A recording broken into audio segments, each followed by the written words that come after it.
Well, boys, the well has run dry at Marvel. And it's pretty obvious at this point, but it looks like the next 10 years are probably going to be comic book readers suffering through half-ass sequels to Marvel's best stories. And look, I don't blame them. It's probably like printing money. Comic fans say they want change, but people bought a ton of really shitty comics last year, like Civil War 2. That's right, this March, Totally Awesome Hulk, one of the lowest selling Marvel books, is going to resurrect the premise behind quite possibly the best Hulk story of all time. Lucky us, we're getting World War Hulk 2.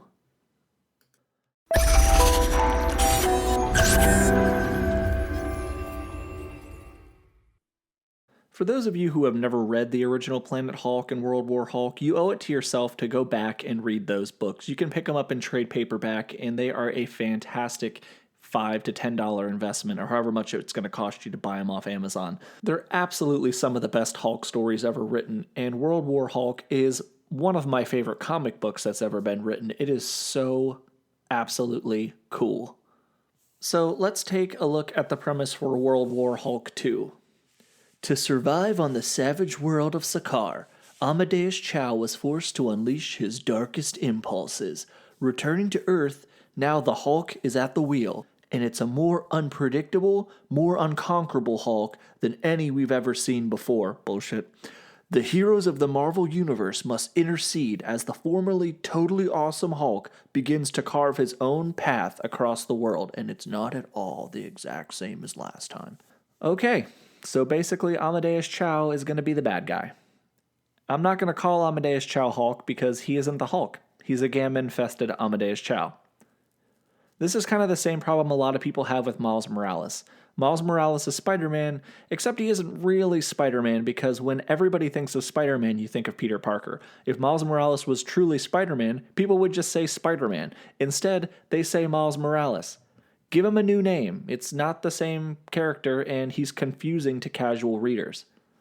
Anyway, so far in the video, it doesn't sound like I'm being optimistic, but Greg Pak is the writer of the original World War Hulk, and he's writing this, and it's possible that this story could be good, but being completely uninvested in Amadeus Chow, I just don't see the same level of interest from the general comic book community for this title.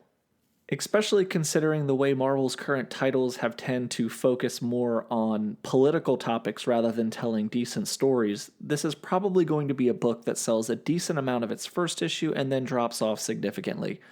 I do have a theory on why it exists, though.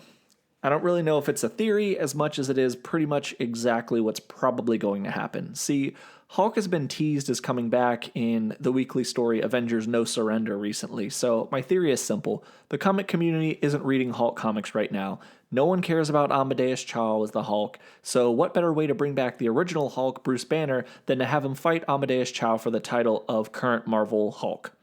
I mean, think about it. Hulk suffers from all the same problems that Superman does. His villains are always boring unless there's somebody that can hit him back as hard as he can hit them.